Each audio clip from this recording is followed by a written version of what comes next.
يا هلا يا هلا يا هلا يا هلا يا هلا يا هلا يا هلا يا هلا يا هلا يا هلا يا هلا حن قلبي على جمعة الخير هلا حن قلبي على جمعة الخير هلا يا هلا ويا هلا ويا هلا ويا هلا يا هلا ويا هلا ويا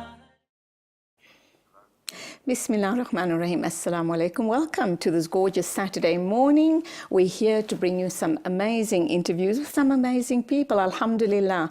We're going to be talking with Suraya Nawab from Islamic Careline about her recent trip to Turkey. She attended a symposium with the Turkish Green Crescent and the partnership that's being formed there. It's good news for us here in South Africa due to the problems we have with addiction, drug addiction and other addictions in the community. So inshallah, that expertise is going to be coming to our communities via Islamic Careline. We'll also be talking to an amazing sister who is in recovery, and inshallah she's here to share her story with us, a Muslimah.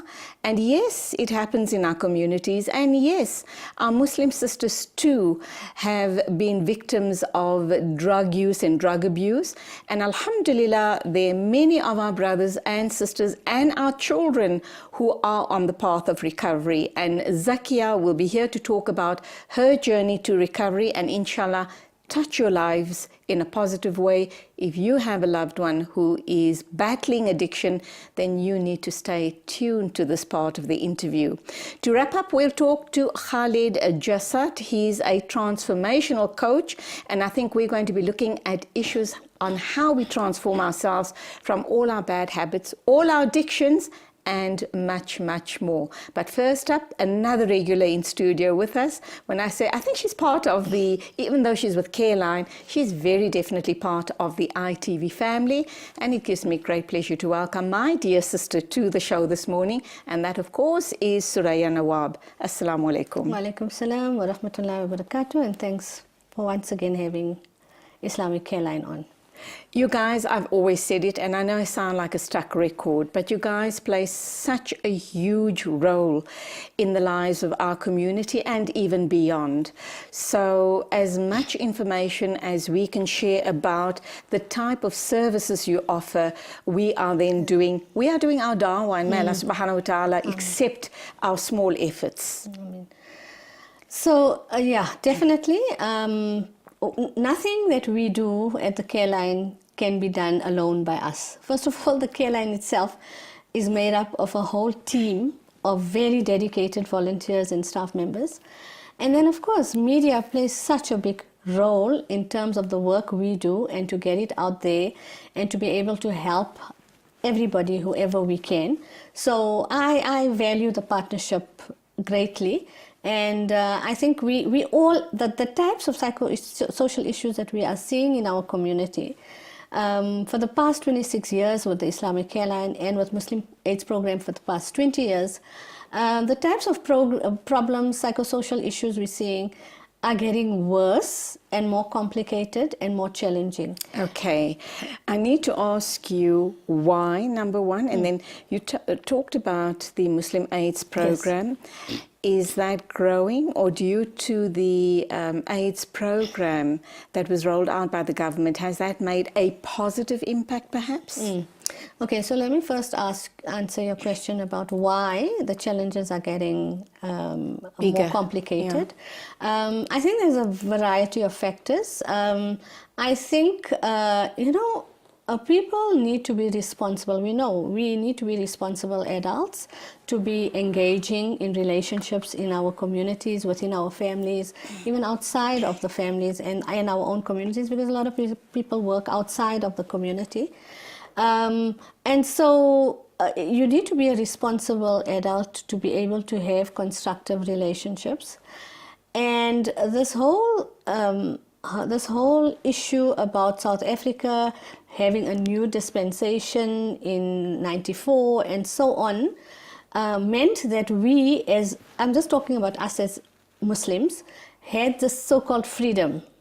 that we could now go anywhere, do anything, be with anybody.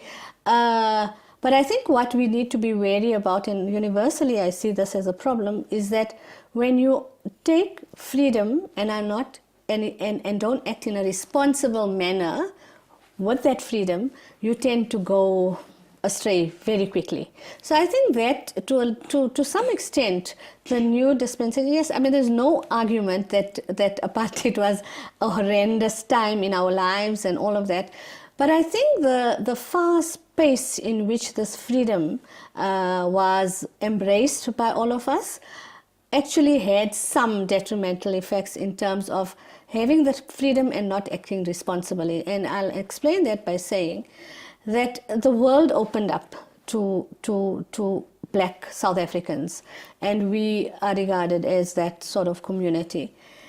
And so people did not act responsibly with the freedom, so they got involved in different, even extramarital relationships or extra community relationships and things like that. And so that was some of the influence that came into us as a community when I look at how the trends in the psychosocial issues with the Careline have developed. And then the other big factor, I think, is social media.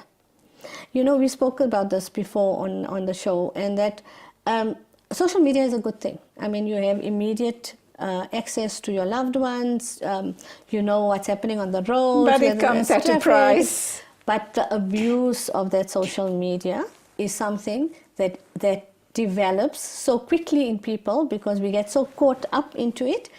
And then again, when we act irresponsibly with what we have in our hands, that can lead to a lot of problems. So we've seen it in marriages, we've seen it in relationships, we've seen the whole issue about talaq over the SMS.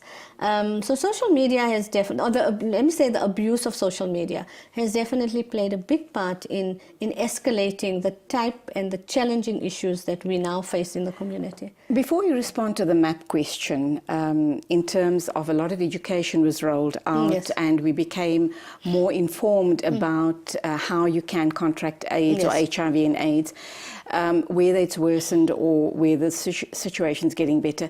Let me just backtrack and ask the question, and I know you're well-travelled and you've got your finger on the pulse as far as psychosocial issues are concerned in the Muslim community.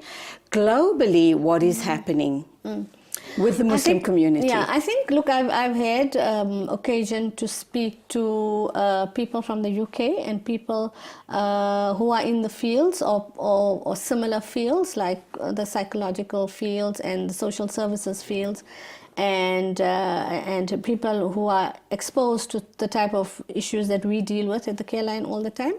I've spoken to, now in Turkey, I had the opportunity to meet people from different communities because we all got there together for the same symposium. So I met Muslims who are in the forefront of social services in Australia, in the subcontinent, Indian subcontinent, a lot of delegates from North Africa, the Muslim communities, and we know there's a great Muslim community, large Muslim community in North Africa. So it was interesting because we were there for 4 days and we interacted a lot with everybody. And so my observations and feelings after speaking to these people is that everybody is going through similar issues on a higher or a lower scale, but similarly. The one thing that stood out for me was that the issue of polygamy in the North African states as well as Middle Eastern countries is not such a taboo thing than it is here, you know. And yet Islamically it is allowed. It is allowed. Mm-hmm. And that's exactly it. Under very strict conditions, of course. But that is exactly it. And I've learned through discussions with them that that's how they accept it. It's acceptable in Islam if it's done correctly, and we know all of that. it's very much more acceptable there than it is here. And you know, the Islamic Careline, we were about 2 years ago, we ran a polygamy support group. And just in Monday's meeting, we said there is so much of information available through clients that we now have that they're asking for a new support group to come, for us to develop a new support group for women who are in polygamous relationships. Why do they need? Because, you know, Allah subhanahu wa ta'ala prescribes this in the Holy Quran, as we say, under very strict conditions, that Muslim men are allowed to have multiple wives, up to 4. Yes. Why then, as Muslim women, is there a need for a support group? Okay, I think a lot of women can't cope with the fact that their husbands are remarrying. And of course, you can understand the psychological trauma that a woman would go through when she hears that her husband is remarried or getting married or thinking about getting married to another person. And so I think there aren't avenues for them to express what they're feeling. So what's happening in the North African countries, in the Middle East? They feel that way. Okay, the first wives would feel that way, but the culture plays a very big part of it, you know. Right. And so our South African culture, and I think a lot of it is drawn from the Indian Muslims in South Africa. A lot of it is drawn from the Indian subcontinent. So and the West. And the West, a lot from the West, that polygamy is wrong and things like that. Now, I'm not for once encouraging men to go out there and get married or remarried. But what I'm saying is we need to be, and you mentioned a few times that we need to do it in the correct way. And I think what has happened also is that women realize that it's very easy to say, oh, he's remarrying, so I want out of this marriage. When you realize you're in a marriage, you've invested so much in that marriage, you have so much to give to this marriage, if you just walk out of it, and we know majority of our women are not income contributors to the family. Things are changing in that space. They don't work, so they need to look after themselves financially. And they think, how can I just leave this marriage? What am I going to go to? Who am I going to go to? You know, and they realize through very difficult processes in terms of their thinking about their situation, that, you know what, I'm going to have to be in this marriage. What the support group does is that it makes it easier for them, because they meet other women who are in similar situations, and they realize that sometimes it's better to have the husband part of the time than not to have him at all. Because sometimes you must know, in older marriages, people have nowhere to go to. The brothers, okay, again, if we go back to Islamic roots, then the brother, the dad, the father or the brother is responsible for a woman. And that too is changing. That is sadly changed. Never mind changing, it's changed. Suraya, we need to go for an ad break, but what I would like to do, please, is we can either continue this discussion or park it for a later date. We need to unpack this issue around second wives and first wives not being able to accept it, having to go to support groups, and the changing dynamics in the Muslim community. You also talked about women who've never worked before, and then they feel they need to stay in that marriage because there's no one to support them. What I was trying to say there, sorry for the interruption, was that our girls are now being educated and gainfully employed, resulting in them becoming more independent, and also we're seeing more divorces due to that phenomena. But let's park that off for a future program, inshallah. I think we definitely need to talk about it. It's important. Suraya Nawab in studio talking about psychosocial issues. We're going to talk about the Green Crescent in Turkey right after the ad break. But as you've heard, we've touched on a few other things which we will bring to you in a future program, inshallah.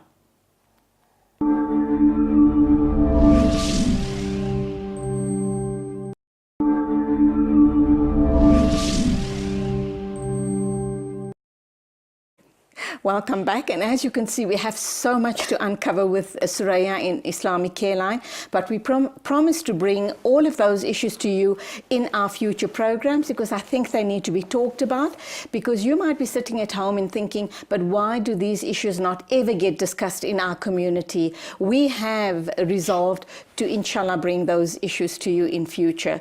Suraya, back to you. Let's talk about the Muslim AIDS program. Are we seeing a decline or an incline in issues around HIV and AIDS? Okay, I think globally there are two things happening. The one is there are certain countries that has plateaued, that have become stable in terms of the prevalence rates, and that is very largely due to ARV rollouts and healthy positive lifestyles that are being encouraged with people who are HIV positive and looking after themselves and before they become so ill with AIDS related illnesses. So there's a lot of all of that. There's a lot of awareness and education around it. So I think there are a lot of countries that have plateaued. However, there are sections, and when you look at South Africa, the prevalence rate in young people, and young people in terms of the HIV AIDS context are regarded as between 15 and 29.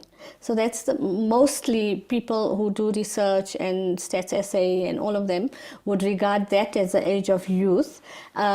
We still find women, young women, between those ages still having a high prevalence rate. Coming back to our own community, I think over the 20 years that Muslim AIDS program has been in existence, and through the counseling that we're doing for HIV, for the patients who are HIV positive and or who may are concerned that they may be HIV positive because of high risk behavior and things like that, there has been an increase in the people that we get that will come in. We call them the worried well. Those people are well, but they know they've engaged in some sort of high risk behavior, and that again brings us to promiscuity, premarital sexual relationships, drug abuse, intravenous drug use, things like that. So if they know they've been exposed to something, they are worried about their health, and then they'll come to us for counseling and get the pre-test counseling and go and have the test done. Interestingly, even in terms of the NGO sector that we work with within South Africa, things have developed quite far in that we, even at Muslim AIDS program, have HCTs done, which is HIV counseling and testing done daily. So we've got different areas that we go to. One of the very dense areas in terms of targeting youth is we do a 3-day camp at UJ, and we're trying to get into some of the other tertiary educational institutions because that's where young people are, and we're getting more and more people coming to test, so coming to know, wanting to know their status, which is excellent. We need role models in the community like yourself to actually come to one of those wellness health promotion days that we have, so that people can see that you know what, you need to know your status, you need to know whether you are exposed to the virus or not, in whatever way. So it just helps you. So in that way, I think there has been an uptake in the amount of people that are coming and hearing about it and being able to now talk about it easily, HIV AIDS and the whole scenario around that. In terms of cases, yes, we have had people who are HIV positive. We have had AIDS-related deaths in our communities, within urban areas and the smaller communities, Muslim communities in and around us. There are people who know that their family members are positive because of whatever reason. For us at Muslim AIDS program, I think it's about being compassionate and trying to help the person through it. We know that HIV is an ethical and moral dilemma. We know that. And as a faith-based organization, we're not apologetic about it. So when it comes to things like homosexuality and that, we have a whole discussion around that, even polygamous marriages and why people are having multiple partners, like 3 or 4 wives, and they're not getting infected, when the norm out there is that if you have more than one partner, you're more likely to be infected. So there's a whole education awareness program around that.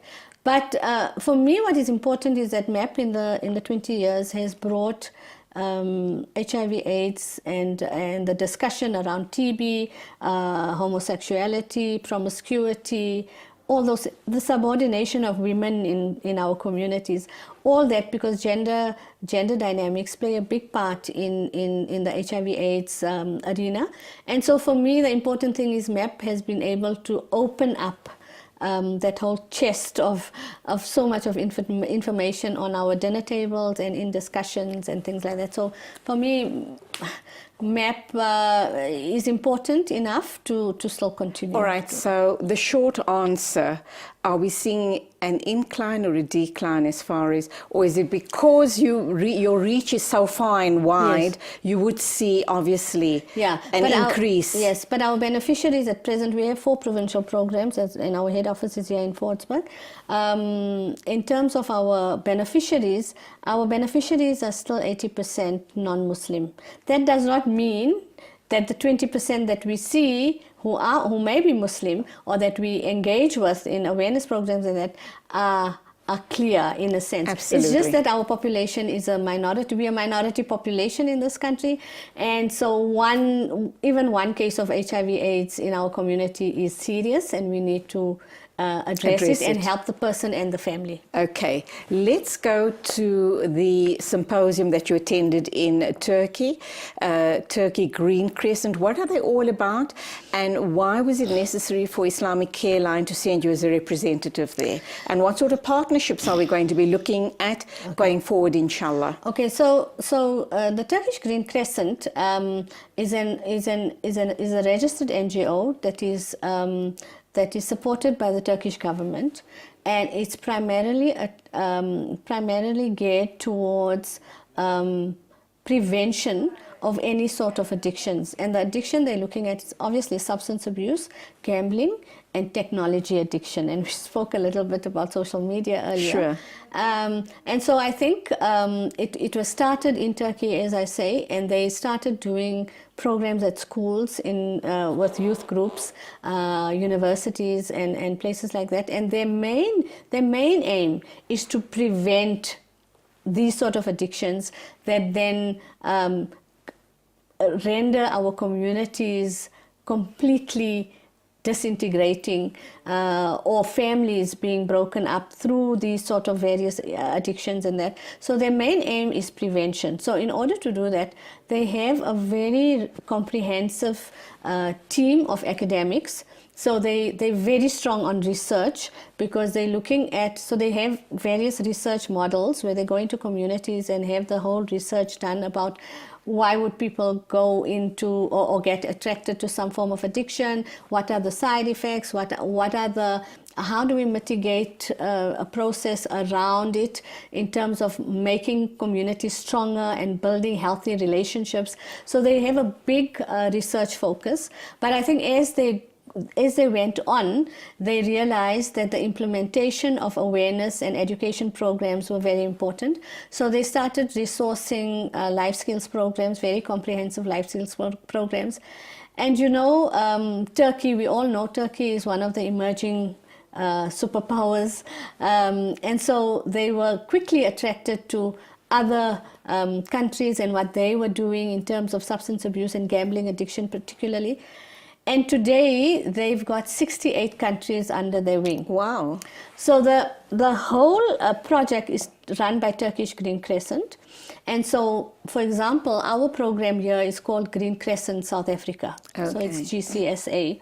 How we started was that some of the key role players in the Turkish Green Crescent were invited to or attended the IMA, the Islamic Medical Association convention in April last year. That's right, yes. And so when they came down, they started engaging with the NEC of the IMA, and they obviously were talking about their programs, and the IMA doctors really felt that it was something that we can bring down here and we can engage with. It'll be in addition to the many programs, the drug rehab programs that we already have in the country, but it would be an addition in terms of it being an international program that they know has worked in a lot of places. All right, we've got 2 minutes to wrap up. How different is it from the current program that Islamic Careline is running? It's actually not too different, and the contract that we have, so IMA then signed the contract, the MOU, and brought it down here, and then they thought, you know what, they rather give it to Islamic Careline and MAP, these 2 NGOs already have a very good partnership with IMA on various other projects. So they thought, we have the expertise, we'll have the knowledge, we'll have the know-how, so we must run with it. And so when we looked at it, Turkish Green Crescent does not impose on any country program to be exactly fitting into theirs, because we know cultures are different, we know our ways of lives in different countries are different, we know that in certain countries we are majority population as Muslims, and in certain countries we are minority populations in Muslims, amongst Muslims. So the dynamics of the program and the implementation of the program would differ. So they are very happy to take on something that we've had. Islamic Careline and MAP has been doing life skills programs since for about 18 years now. So we have a drug abuse prevention program. We have programs to do with gender dynamics and sexual reproductive health and all that, which is Islamically compliant. And you take those to schools, I presume? We take that to schools. I must say that my appeal on the program would be that for parents and educators out there to say, come forward and request the programs, because we can only do programs if people, if school governing bodies Right. and institutions allow us into to engage with their learners. So I'd appeal to them. So the program is not, they're happy with what we have. So obviously in terms of signing and the ongoing and the symposium in November, we took with us whatever we were doing, and they were quite happy with what we're doing. But we are now the 69th country that Turkish Green Crescent has taken under their wing as Green Crescent South Africa. We're in the process of just finalizing a constitution. What's in it for us? Okay, we in the process of starting finalizing the constitution, and there are a lot of lawyers in the community who are helping us to do that. Alhamdulillah, we are now registered with the UNODC, which is the United Nations Organization on Drugs and Crime. So we can get a lot of information from them. If we come out as a best practice model, they would actually come in and do research in our communities, Wow. which would help tremendously. So our program is not geared to compete with any existing rehab centers or anything like that. In fact, we'd like to be partners with other programs in the country. As you said, there's lots of other rehab programs, and we'd like to partner with them because we're bringing in a more research orientated component, which I think we need to do to come to the crux of why is there an increase in drug abuse and gambling abuse in our communities, and where are we going. So it's about identifying all those things. Okay. And then, so I think it adds a lot of value to the work that we're doing and has already been done here. Alhamdulillah. And sadly, I've got to leave it there, but we will have you in again to talk more about future efforts on the part of Careline and the Green Crescent. That was Suraya Nawab talking about the partnership with Islamic Careline and the Turkish Green Crescent, all about drug abuse, drug addiction and drug prevention. Still to come on the show, Zakiyya Pochee standing by to talk about her journey of healing through drug addiction.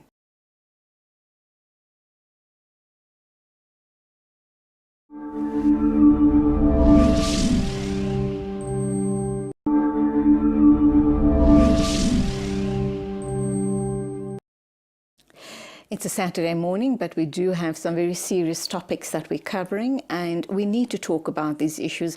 We know that as a community, we have huge problems as far as addictions are concerned. Next in studio, I have a very brave young lady, a Muslimah, who's decided to come on air to talk about her journey through addiction and finally healing, alhamdulillah. I think it takes a very brave person to talk about this, because most of us who have a loved one who's addicted, we prefer not to talk about it because we're embarrassed. We believe we failed our loved ones. We also believe that we're being judged. So I commend this young lady in studio with me this morning to talk about her journey, because her journey, her story is going to give you and your loved ones the hope that inshallah there is light at the end of the tunnel and that they can and will be healed. Zakiyya Pochee, Assalamu alaikum, welcome to the program. Wa alaikum salam. Unusual for a Muslimah to come in and be open about her issues, very especially drug addiction. Mm-hmm. Why did you decide to come on a very public platform with me, going out to 68 countries internationally to talk about your journey through addiction? Well, Auntie Julie, it's, I always think, even if I can help one person, you know, and it's mostly women and girls that I'm appealing out to, because I noticed that a lot of them don't want to talk about it because of the stigma and because of, you know, what people will say, or they don't want to even deal with it, just sort of sweep it under the carpet. But I feel like Alhamdulillah, Allah has guided me and saved me. So why shouldn't I return the favor? You know what I'm saying? Why shouldn't I do something about it? If Allah has given me so much, has given me a life now, has, you know, opened up doors for me, has been so kind to me, shouldn't I, you know, please Him? Shouldn't I, you know, and that's how my journey, I mean, that's where my life began, with Allah. Alhamdulillah. Your parents are aware that you're here today. You have an 8-year-old daughter, I think it is. Have you ever shared your story with her? I mean, age appropriate, obviously. So she knows the journey you've been through. And I've also heard the good news that you're engaged, soon to be married. Inshallah. So we know that if you're open and you want the help and you seek the help and you better yourself, that everybody deserves, never mind a second chance in life, but multiple chances. How did your journey, how did you start on this horrible spiral of addiction? Okay. How old were you? Okay, I'm going to take you back really a long time ago. When I was really young, like still in primary school, I remember, I used to suffer a lot of migraines, a lot of headaches, you know, at the time. So obviously at the time I just used to take Despran or whatever it was, and it just used to get worse. Then I started taking still pain. Now, obviously, still pain is something everybody has in the medicine cupboard. Were your parents aware that you were taking these still pain, yeah, they were aware that I was taking it for my headaches, you know, for because these migraines were continuous. So, you know, they would give me maybe just a normal 1 or 2, you know, not more than that. And then by the time I think I was 16 or 18, I started. You know, I still even remember, if, you know, I can even share this. Like, I even remember the first time that I took more than 2. And still pains. Yeah. And by then I was just taking it, you know, on my own. I was just keeping it and taking it. And I still remember I took about, like, I think it was 4 something at the time. Because the migraine was that bad. Yeah, it was like the pain. And I remember feeling very relaxed. You know, very relaxed and calm and almost like sociable. And I realized this is like a nice feeling. You know, they always say an addict is always chasing that first high. And that first time, I still remember, I almost felt like inspired. I started like sketching, I started drawing, I started like, you know, just being more sociable, whatever it was. And I realized something only now, later on in life. I was actually searching for inspiration within myself. You know what I'm saying? It was like that first time that I took it, it just felt nice.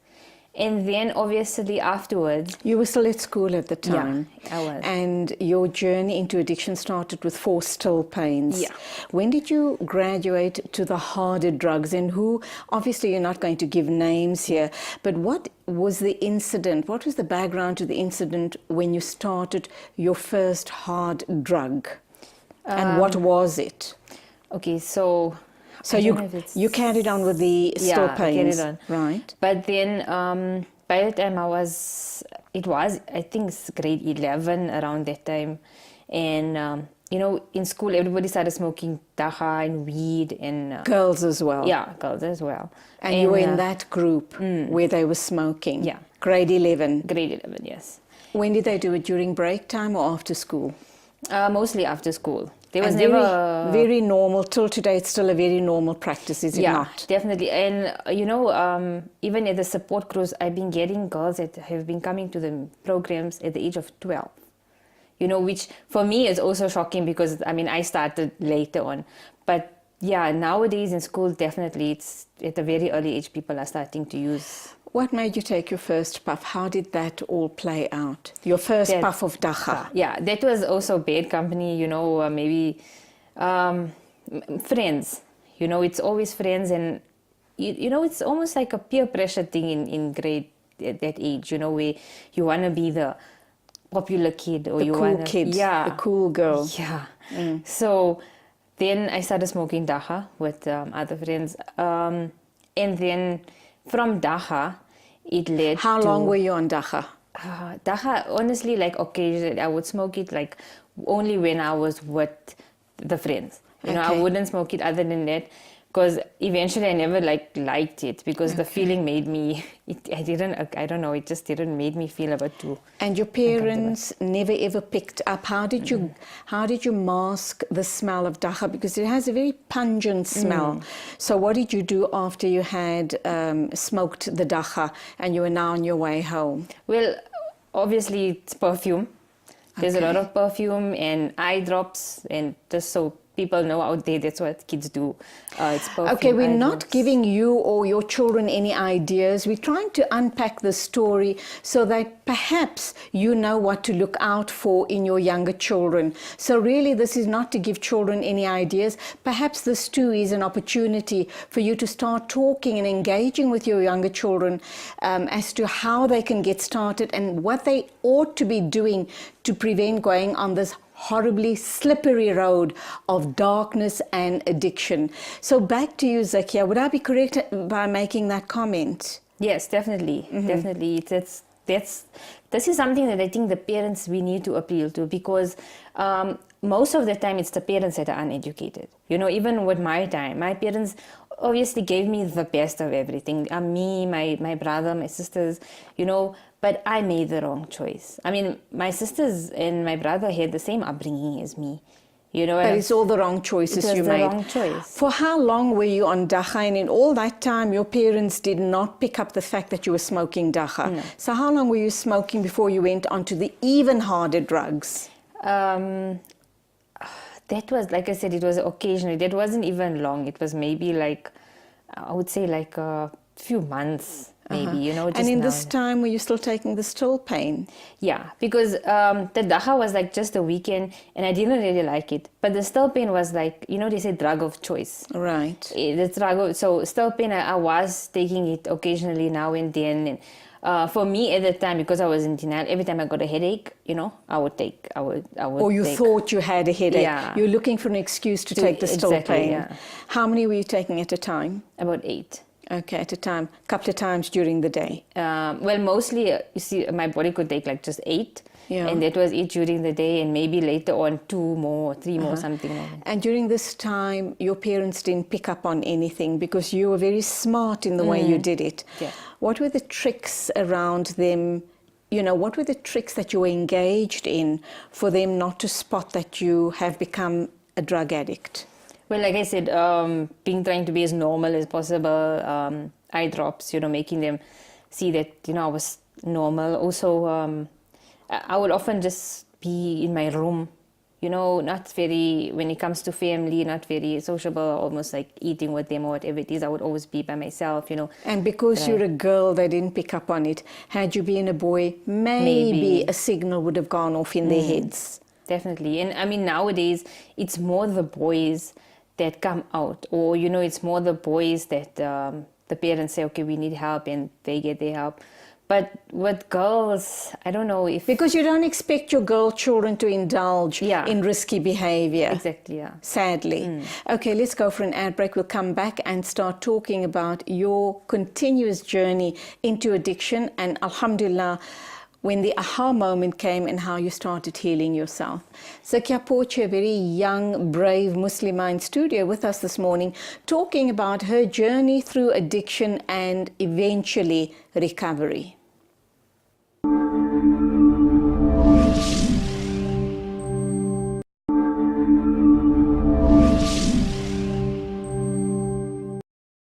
We're talking to an amazing young woman. Her name is Zakiyya Pochee. She's talking about her journey into addiction and alhamdulillah, her journey of recovery. She is in recovery now, and the good news is that she's gainfully employed at Islamic Careline and soon to be married, inshallah. Zakiyya, when did you also experimented with real hard drugs? Yes. How old were you? What was the situation, and what made you try some ecstasy? You know, there was a party, a rave party at the time. It was the H2O party. And that was The what? It is called the H2O party. Okay. It's actually in Benoni. They usually have these parties. And I presume you lied to your parents. They didn't Yeah. know you're going to a party. Yeah, no, definitely. You Because- bluffed them and you ended up at the party. Okay. and that was the first time I experimented with ecstasy. What made you do that? Well, like I said, bad choices, you know. I mean, And everybody around you was doing it as well. Definitely. And so that was the first time I did it. All right. Ecstasy comes in a tablet form. Yeah. So you kind of ingested it with a drink, I presume. Yeah. How did it make you feel? Honestly, it makes you feel high. It makes you feel happy. Okay. It makes you feel really happy, completely happy. You know. And you partied all night long? Yeah, well, not all night. It so happened that the party was on a Sunday, so it was easy for me to manipulate my parents and lie to them, because now it's a Sunday. You know, you're not going out at night. So I went during the day, and then I came at about just past 6 or whatever, 7 o'clock. And the after effects of the ecstasy, what were you feeling like once it wore off the euphoria? Yeah, the next day, you just, I don't know, for me, I kind of just felt a bit tired, or, you just want to sleep or whatever it is, sleep it off or the next day. That's mostly it, and very dehydrated. You just want to drink a lot of water and stuff. That was mostly it, the next day, yeah. How long were you on ecstasy? Honestly, I only took it that one time. That was the only time I experimented with it. And yeah. So what was your drug of choice? The still pain? Yeah. 8 at a time? Yeah. And many people think that because it's a prescription, painkiller, it's not a drug. But it's actually worse than some street drugs because it's pharmaceutically made. So the cocaine or the opium in there is pure. I'm going to share with you even once where I landed up in hospital for an overdose, I was in ICU for a week. And was this before or after you got married? No, after. Okay. And because I was taking too much at the time. And my liver, obviously, my organs, I don't know, my parents, my brother says my heart even stopped. I don't know. All right. So in all this time, your parents were not aware of the fact that you were addicted to still pain? No. You then got married. Was your husband aware of it? Yeah, he did find out. How? I mean, afterwards, he knew that I was taking it. He knew that, I was taking it. But then he realized, okay, you're taking about too much now, And then how it was making me behave. Because, when you take too much, obviously your behavior, you're slurring, the way you are. You're just irritable, not a nice person. Angry person, picking fights with everybody all the time. Definitely. Angry Aggressive. all the time. You then went on to decide to have start a family. Were you not worried that your baby might be born perhaps with some sort of defect, or the drugs that you've been taking will impact on her? Well, just before she was born, you see, during my marriage, even they tried to help me, my husband, my family, because my parents by then obviously found out. Who made them aware of the fact that you were addicted? They also realized, everybody sort of realized, it's my parents, my husband realized that, there's a problem and she has a problem. So I had been to other rehabs, to try and stop. Okay, how many times did you go into rehab? Wow. I think over 4 times. Was this before or after you got married? No, after. So your husband really tried to support you through this? Yeah. But the marriage broke up? Yes. Was it because of the addiction? Yeah. I could say yes, because, eventually, obviously... He just couldn't take it anymore. It was too heavy for him. You had a child in the interim as well. Did that perhaps make you change your mind and clean up your act? Or were you still on this binge of addiction? Okay, so like I mentioned earlier on before, like I tried stopping. So that's when we got pregnant and I had the child. It was like, okay, maybe things will get better now, when you have the child. So alhamdulillah, I did have, the 9 months went by and Messiah was born, alhamdulillah. Were you clean throughout the 9 months? Alhamdulillah. So it was like, I stopped and I thought, okay, fine, everything is fine now and I'm okay and, let me have a baby. And alhamdulillah, she was born and she's okay. She was born okay. Shukr. She's okay. Shukr. 5 fingers, 5 toes. Shukr, alhamdulillah. And, afterwards, even after she was born, I realized only now the pressure of a lot of things I couldn't take. For example, marriage, being a mother, things like that. I couldn't handle it. Like, that's something that an addictive or somebody who's an addict, we tend to use drugs to cope on a level, like on a physical level, a mental level. You understand? So it's like that also, like every day, helped me to cope. You went into rehab for 4 times. Which were the centers? And this is not suggesting that the centers were not good enough. We know that as addicts, you can be in the best rehab center and still not kick the habit.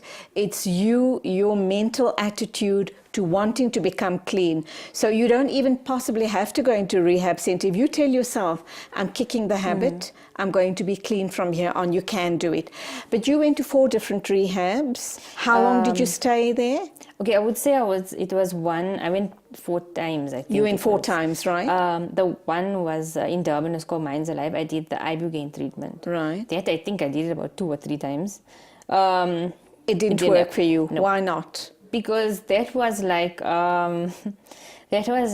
another, almost like substituting. It also gave, the ibuprofen was like almost like I would say a drug. It gave you like a sort of a high, but like a natural high. It's termed or referred to as a psychotropic drug. Okay. You do obviously have and I know I hallucinated effects, and things like that. Yeah, but that obviously never worked. And then I went to Lens also, to Nishtara. I even did that. That also never worked. And I even went to this hospital. It's not that didn't work. I mean, you were not prepared to give up the drugs. Well, yeah, exactly. I didn't want to stop. I didn't want to stop, you could say. Right. Were you coerced into going? Did your husband and parents say either or? If you don't go in to clean up your act, we cutting you off or whatever the case may be. Well, yeah. And also I think it comes to a point where you like, okay, I need help again. And like, they also started getting, fed up, because it's like, it becomes too much, I think, obviously for them. And then I went in Durban, it was almost like a hospital where I was put on a lot of medication there. That was Epilim, all different kind of sort of substitute medication, Prior to your addiction or during your addiction, before you went into rehab, did you or your parents or your husband perhaps ever try to get you medically assessed and hospitalized, not for the addiction, but for your headaches, so that, you don't have this crutch to keep falling back on the still pain? Did that ever happen? Yes. It did? A few times. My cousins actually are doctors. They have been with me throughout this journey. From the beginning, they try to help, neurologist after neurologist. I've been. Okay. We've almost come to the end of the show, so let me ask you this question very quickly. You went to Rauf in Durban. How long were you there in that rehab center? 10 months. Why so long? Okay, so the first 3 months, like, this is how I realized, and this is why it worked for me. Before I went to Rauf, I was on antidepressants, I was on muscle relaxants, I was on sugar medication, I was on blood pressure medication. Today, alhamdulillah, I only have to take my blood pressure medication, right? But when I went to Rauf, it was like this. The Rauf center is, you wake up 4 o'clock, you read your duroods, you read your salah, it's like they give you the answer. The answer is Allah, right? You have to completely surrender to Allah because you have nothing. And from that time, it's like Allah says your veil start lifting. Now, I don't know if you notice, but with a lot of addicts, after 3 months, they go back. After whatever it is, they always, relapsing. Relapse, yeah. Now, at Rauf, after 5 months, I think I came home for the first time. I still remember, I think it was after only about 3 months, Allah says your veil start lifting. Everything starts to make sense now. You start to see things clearly. You know, things that you've only started to realize now about yourself, about your life, about your family. So where was your child during this time? She was at home with my mother and her father. Right. So 10 months later, how long is it that you're clean? So you spent 10 months at Rauf rehab. How long is it that you're clean? Inshallah, it'll be 3 years now. Alhamdulillah, and may your journey to continue in healing. Something else, something great happened in your life. You're now with Islamic Careline. How did that all happen? Honestly, you know, Allah has opened doors I never imagined. Like, even when I was at Rauf in the center, I would always say, this is the work that I want to do. You know, carry on doing. A counselor. Almost like, or to help others, especially in addiction, because I realize how difficult it is and how Allah has brought me, you know, from where He's given me.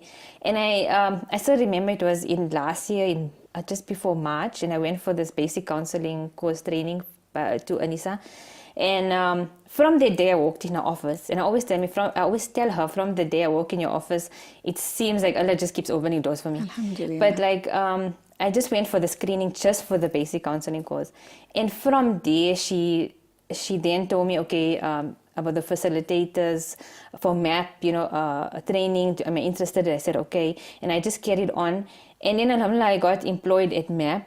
And then I started to do, then she said, you know what, since you have a child that has been through trauma, why don't you do play therapy? And so I did play therapy. Not only has it helped me with my own child, but I mean, I get to help other kids as well. And, you know, and so alhamdulillah, I do play therapy as well. And then I've done the course for that. And then this year, you know, Green Crescent opened up. So it was like, just when you think Allah has given you enough, something else, so much more, because you've cleaned up your act and you want to remain clean and you want to help other people. Inshallah, you'll be getting married soon. Inshallah, may it all go very well. Your message to young people, men and women watching us this morning who are in active addiction, what do you want to say to them? I want to say that you don't have to hide, or you don't have to feel that, you know what, if you really need help, if there's something inside of you that's screaming out there and saying, you know what, I can't do this by myself and I need help, then please try and get the help, or ask, or do something about it, or don't feel like you're in this hole, because that's addiction. It's like you just keep using the drug and it's like a well or like a hole of darkness that you just keep drowning and drowning and drowning into. And I want to say, you know, the one thing that I know a lot of women and a lot of girls, Muslim girls out there, that are scared to say or to do anything, Allah says, "In yansurukum Allahu fala ghaliba lakum." Allah says, if Allah should aid you, no one can overcome you.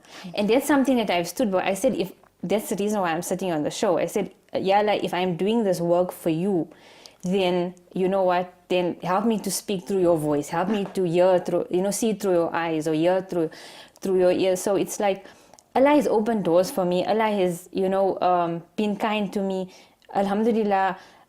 I've never thought in my life I'd be sitting here. I never thought in my life I'd be where I am today. So I want to say that I know what it is like to be an addict, or to just keep drowning in that hole. So it's okay. There's help out there. There's help and there's hope. And Zakiyya, shukr very much for coming in and talking to us and giving the hope to addicts and their families out there. Thank you to your dear family for standing by you, because they helped you through this journey. Thank you to them, to your future husband, everybody that supported you, for coming in here and sharing your story with us. It takes a big person to do that. We're all very embarrassed. We don't want to be judged. We'd rather keep quiet about it and hide these stories. And thank you to Islamic Careline for giving you the opportunity, for opening doors, and for you to start helping other people heal their lives. May your journey of healing continue, and shukr alhamdulillah for being with us. Assalamu alaikum to you. And there you have it. Don't despair. If you in a very dark hole, if you have a loved one in a very dark hole, Zakiyya's story is proof enough that Allah subhanahu wa ta'ala is Ghafurur Rahim. You just need to reach out. You just need to tell yourself that you want to get out of the hole. You want the healing, and inshallah, you will be on your way to recovery, inshallah. Don't go away. We're going to talk inspiration. We're going to talk another form of healing transformation with transformational coach, and that is Khalid Jassat.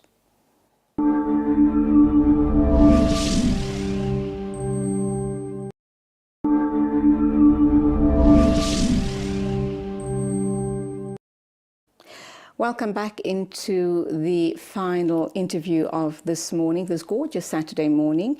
We started out by talking with Suraya and Nawab about Careline and the Turkish Green Crescent, and then a very brave young lady came in to talk about her journey through drug addiction. And no doubt she's going to touch many lives in very, very, very positive ways. My next guest is an equally positive person. He calls himself a transformational coach, and he too is here to transform lives in a very positive way. His name is Khalid Jassat, and let's hear what he has to say. It is the new year, and we all want new beginnings. Is it possible? How much of that responsibility lies with you, and how much of the responsibility lies with the coach? Do we expect him to wave a wand and create miracles in your life, or is it about yourself, your inner core that wants to heal, wants to be whole again, and he just helps you get to a newer you? Assalamu alaikum. Wa alaikum salam, Julie, and thank you for having me on the show. Nice to have you on the show. My introduction, does it speak to you directly about the type of work you do? Absolutely. You know, for me, it's not even about New Year's resolution. It's about New Year's transformation. And the single, I think, aspect of transformation is to have a clear, vivid vision of what it is that you aspire to do. And once that vision is clear, you will almost vibrate a frequency that will attract the like for you to be engaged in that transformation or achieve those objectives that you are so seeking to do. I often ask my clients, are you interested or are you committed? Most of us are interested in doing many things, losing weight, going to the gym, making more money, traveling more, but are we committed to it? And when we're committed, it's a subconscious engagement where there's a complete energy, a complete decision, a complete encouragement within the inner self and the higher self to go forward into that direction. So a lot of it actually depends on the client or on the person engaging the coaching. The coach, I'm not a sage on the stage, I'm just a guide on the side. And for me, it's just important to bring out that in them and make sure that they get committed and have a clear, vivid vision of their objectives. And then it's quite easy to achieve. It's effortless, it's congruent. People come to you, you're a transformational coach. They come to you because they want to be a better version of themselves. They don't know how.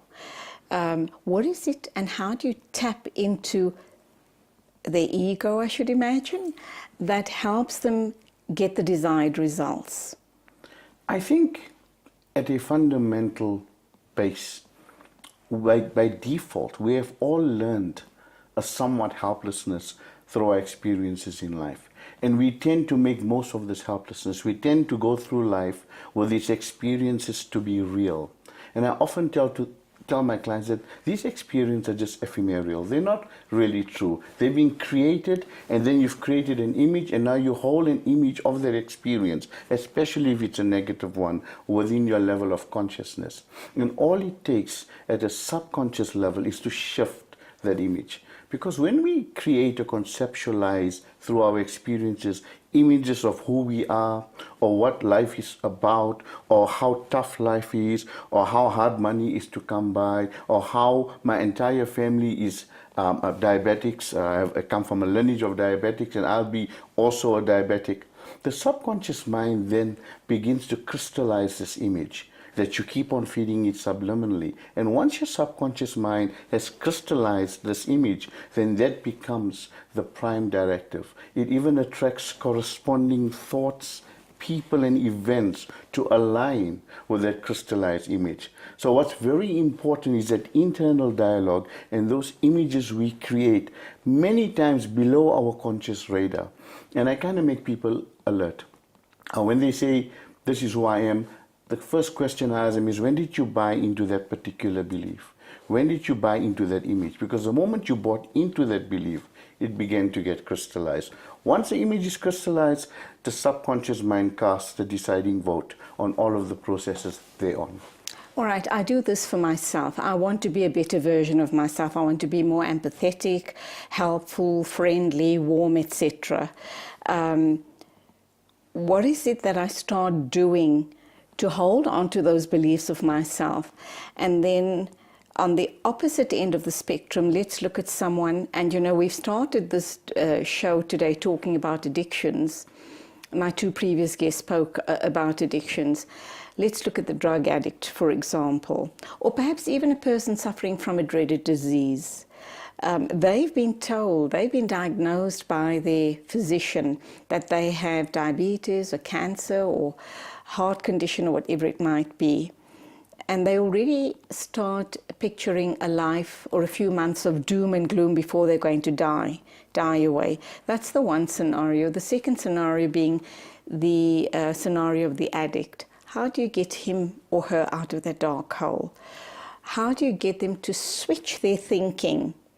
Because they're so hooked onto that drug. How do they switch their thinking and start wanting to heal themselves and kick the habit? I think, again, every human being is born and is in the midst of mental and emotional wellness.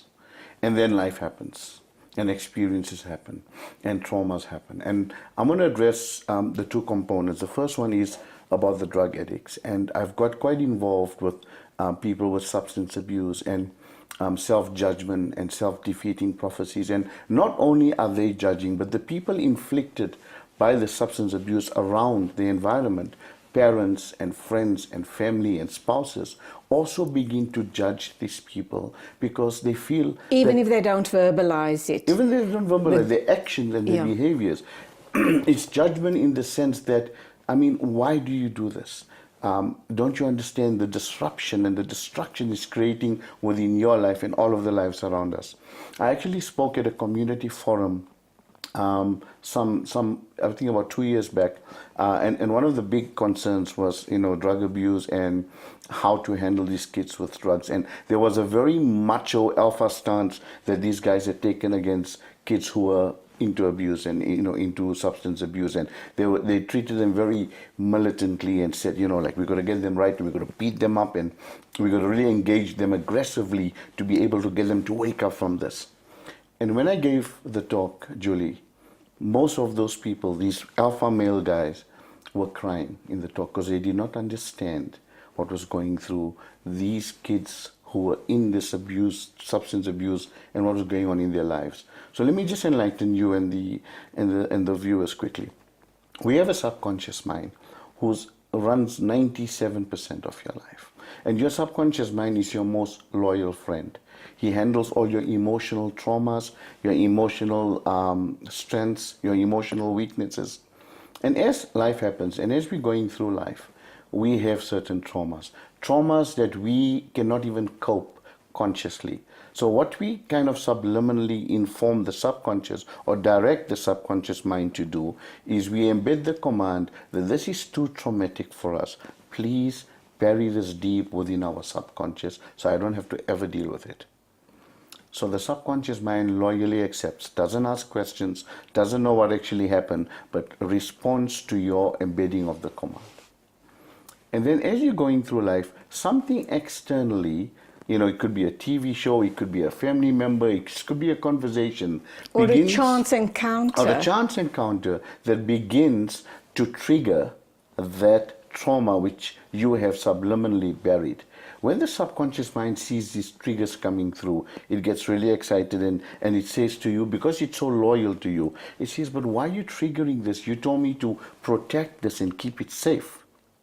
And if you continue triggering it below your conscious radar, what the subconscious mind does is it begins to create an external ritual, an external deflection for you, so you actually do not trigger this trauma that has been buried for so long into your subconscious. And that normally takes the form of things like obsessive compulsive disorders or diseases or even drug abuse. And it's simply a protective mechanism from the subconscious mind to protect you or your conscious self from that which you have asked it to protect, because it's so traumatic. You're talking about the subconscious mind, and let's understand how it equates with positive self-talk. You have a lot of motivational speakers who would do self-talk, self-positive talk in the shower every morning or whenever it suits them, you know, saying things like how great and how healed or how healthy or how wealthy they are. And they swear by the fact that it works. How do you as a transformational coach subscribe to that mantra or that method of positive thinking and positive healing? Of course, you know, for me, all positivity or all negativity is simply the ability to accept or the innate desire to reject. Now, yes, affirmations, positive thoughts, positive dialogue, it helps, but it takes a long while to actually break through the barriers and the layers that the subconscious mind has created to kind of protect these traumas. We essentially live in 3 dimensions. We live in the dimensions of thoughts, the dimensions of emotions, and when these thoughts come in imbue with these emotions, they then create feelings, actions, and behaviors. But these emotions are really the people or the part of you that commands the deciding vote on those feelings. So even if I'm having some financial challenges in my life and I have all of these positive affirmations, I'm wealthy, I'm abundant, those thoughts come in and the subconscious mind or the emotional domain goes, dude, have you looked at your email? Have you looked at your bank balance? You broke. And then those become the directors of that. Right. The first thing I do when it comes to people who have been affirming for a very long time, and you know, Or negativity. negativity, is I obviously want to swing it into the positive. And then what are we doing is we practice a thing where we evolve from affirmations, which is a Latin word for statement, to what we call an affirmation, aphori, which is a Latin word for question. So in other words, let me ask you this. Why is the sky blue, Julie? Oh, I actually don't know. Okay, but if you had to know? You come up, you try to conjure up some answer. Most people don't know that, but they'll come up with some beautiful, resourceful answers. So, for example, if you're having some abundance issues and you keep on affirming that I'm wealthy, your subconscious mind goes, dude, you're not. We bankrupt, okay? But when you turn that affirmation into what we call an affirmation, where you just put a why in front and you ask the subconscious mind or you internally dialogue, why am I so wealthy? Like Google, the subconscious mind is going to look for an answer and it's going to say, because we are alive. Okay, hold that thought, because I'm going to ask you, very especially people who are in very difficult situations, ask, and they may be sitting on Musalla and saying, Ya Allah, why me? Why have you placed this burden on me? Let's answer that right after the ad break. Khalid Jassat, a transformational coach, is in studio talking to me about transformation and how we can become better versions of ourselves depending, doesn't matter what your situation is, if you have the right mindset, inshallah, anything and everything is possible, according to Khalid Jassat.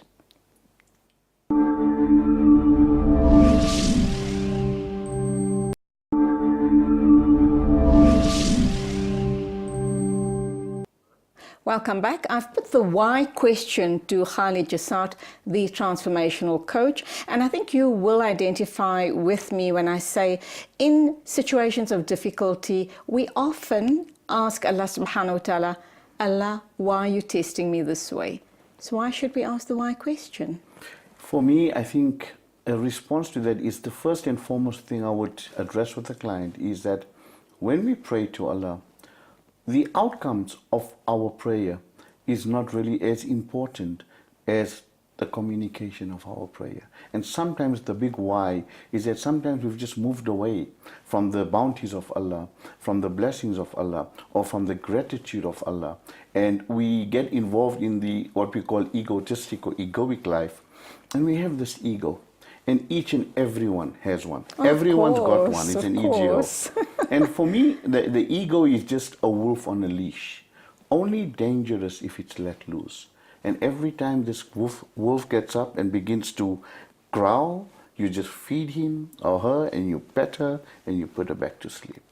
So coming back to that question is basically the ego that gets disrupted. When you understand that we are one with everything and everything is one and everything is by design. And there is this beautiful design and order in the universe that no one put there. It has been created by Allah. And all we really need to do is surrender to this design. We can't influence it. We can't change it. And the moment you're asking why, and you're becoming a victim to whatever incident, no matter how harsh it is, has taken place, what you're really saying is that this design that has been created by Allah has made a mistake. There's a glitch in the system. Okay, so am I understanding you correctly? It's the way you ask the why that makes all the difference. Absolutely. So give us a few examples of the why. How do you engage with the why question to create abundance in your life and to create positive change? At a subconscious level, we got to know that we are of abundance and that Allah has provided for us way beyond we could even ever imagine, even before we came into existence. We also got to understand that Allah says in the Quran that I can provide for you from sources unknown to you and from ways unimaginable. And then there's, of course, the bounties of your Lord that we keep on denying. And I think what we've done is we've become consumed with that current challenge in our lives, and we haven't looked beyond what this could be meaning, what evolution could be taking place. So the why is actually why not, or rather, tell me what it is. Reveal to me that because of this pain right now, what is my gain? What is next in line for me that's going to be much more beneficial to me than my current situation or current problem? Okay, so instead of saying, Allah, why are you placing this challenge? Why do I have this challenge in my life?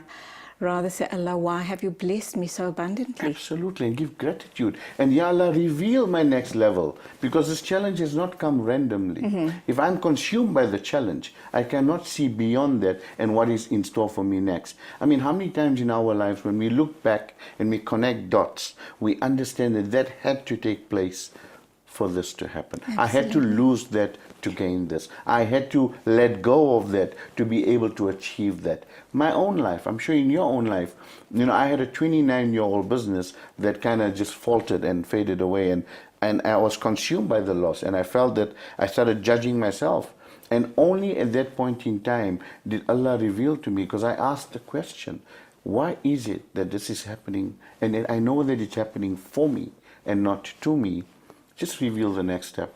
And Alhamdulillah, today what I do and what I've been blessed to do is, you can't compare. And when I connect those dots, I just give gratitude and humble blessing. So the trick is the why and the way you pose the question and an attitude of gratitude. Absolutely. And a certainty. Yeah. You've got to have a level of certainty. It mustn't be hollow or shallow. It can't be shallow. You're sitting on the chair that's supporting you. You have no doubt that the chair's not going to cave in under you, or this roof above us is not going to fall on us.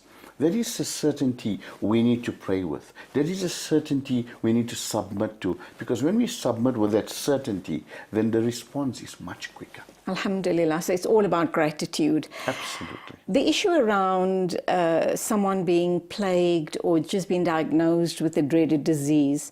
And again, it comes to positive affirmations, opening yourself up. Thanking Allah subhanahu wa ta'ala for the blessings in your life, but you've just been diagnosed with a disease. How do you turn that situation around? I mean, you could be going on chemo for the rest of your life and, impact very severely on your quality of life. What's the trick here? Of course, when I had a lady who came to me with 4th stage cancer, and she was basically given a death warrant. And she sat on my couch and she was defeated.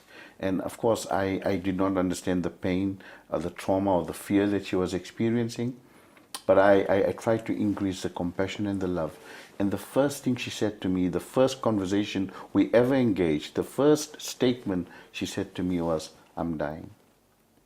And I looked at her right in her eyes and I said to her, "Who's not? Aren't we all on death row?" at some level, you know when and how. We don't even know. And, you know, I always speak about a friend of mine whose mum was extremely ill. She was in her 90s. And he had a brother living in Canada who was in his early 40s. And he called his brother and he said, look, Mom's really not well. You're really far away. Come from Canada. Come and see Mom while she's alive. And then if you can't make it for the funeral, it's okay. So he came and he spent the first day with her and enjoyed her. She was quite coherent and she was away and they were chatting. And the second day they were really having good conversations. She was spending all the time in the hospital at her bedside. And on the third day, while he was sitting and having a chat with her, Julie, he had a heart attack and he died. His mum buried him, and 9 years to that date, we buried her. Oh my word. And this is how unpredictable life is. True, true. So that's the first thing, to get people to understand that we live in a universal law of impermanency. The one thing that we are guaranteed is that we're going to die. Absolutely. And when people die, we are aghast and shocked. I had a client who said to me, her 97-year-old granny passed on and she's so traumatized. And I'm thinking, she's had a good life. Good She's innings, had a long run. you know, and at which part did you not think she was going to move to the next level? Right. And when we understand that we are all made of energy, and energy cannot be created, neither can it be destroyed. It just changes form. It transforms. And that's what we are. We are energy accept beings. that. We won't be scared of death. We won't be scared of death. And we'll also and not want to understand- live forever. Correct. Because it is that issue that's actually driving us. In the face of death, we begin to redefine ourselves. Right. So I think once you desensitize people that death is, as harsh as it is, a true identity of reality. And that already settles them down and goes, okay. I said, even I'm going to die one day. And she already felt comfortable. And then when it came actually to the disease, again, very difficult for people to comprehend, in that why did I attract this disease? The question I'm going to ask you is what I ask a lot of my clients, is that does darkness exist, or would you agree it's merely the absence of light? Absence of light. Good. You can't really walk into your room and flick on a dark switch, right? So basically, light is the reality, and light can be created. Darkness comes into being when that light is not existent.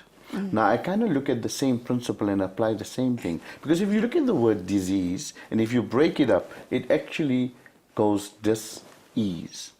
And that's kind of implying to you or indicating to you that something is lacking in the ease. There is an absence of ease. And that's why the dis-ease has come about. It's, in other words, if you call me and you say, I can't find my keys and I'm running around the house and I'm falling over all the furniture, I'm like, put the light on. And you go, oh, okay, it's so much easier. So generally what we tend to do when something happens with cancer or whatever it may be, we begin to focus on the darkness, on the dis-ease. And what I kind of do is get my clients to begin to focus on the ease. And it's normally an emotional challenge, an emotional trauma, many emotional traumas, a collage, a collective, a culmination of emotional traumas that your body is actually indicating to you, we need some help.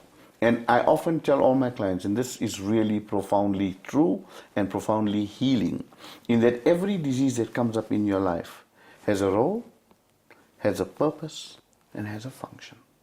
When you can identify the role and you can understand the function, then you can actually tell this disease, I've understood the purpose of why you've pitched up. I need to deal with this component or this aspect or this vitality of my life.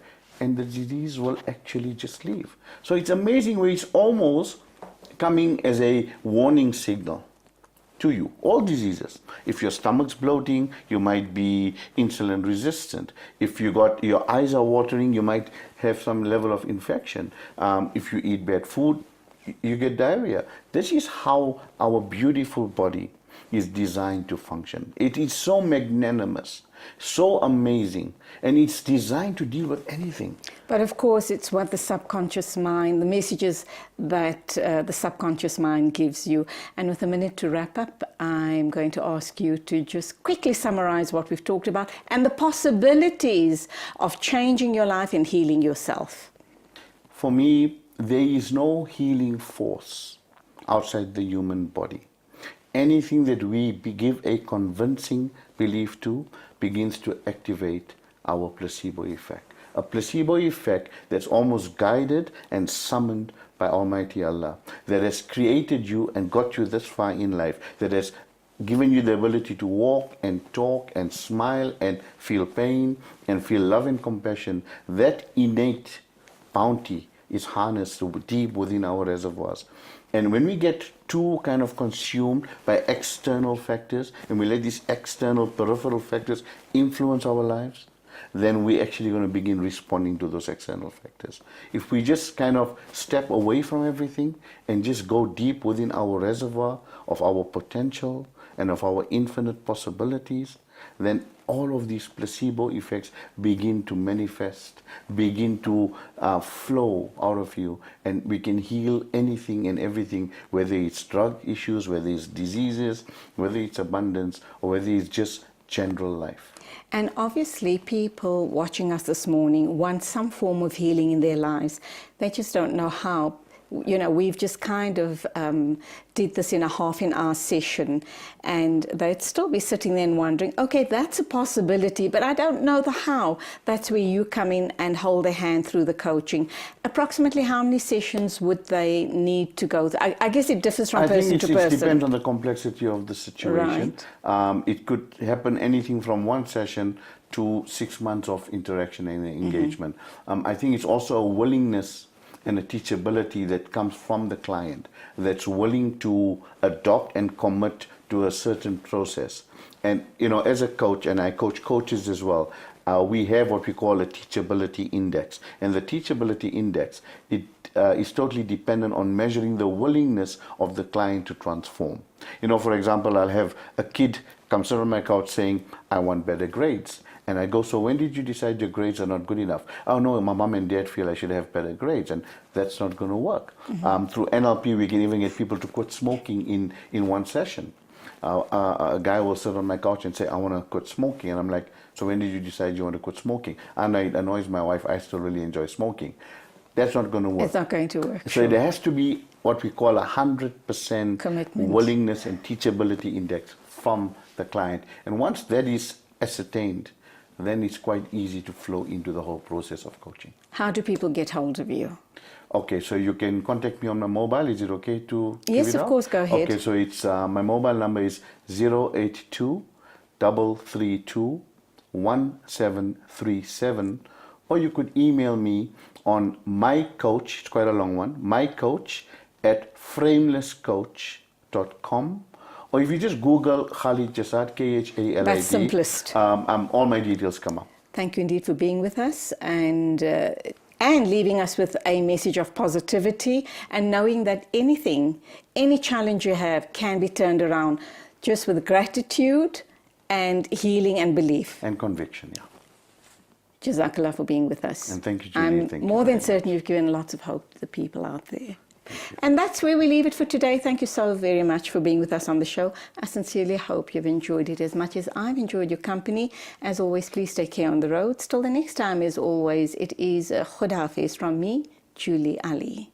Ya hala, ya hala, ya hala, ya hala, ya hala, ya hala, ya hala, ya hala, ya hala, ya hala, ya hala, ya hala, ya hala. حن قلبي على جمعة الخير هلا، حن قلبي على جمعة الخير هلا، يا هلا ويا هلا ويا هلا ويا هلا، يا هلا ويا هلا ويا هلا ويا هلا، يا هلا ويا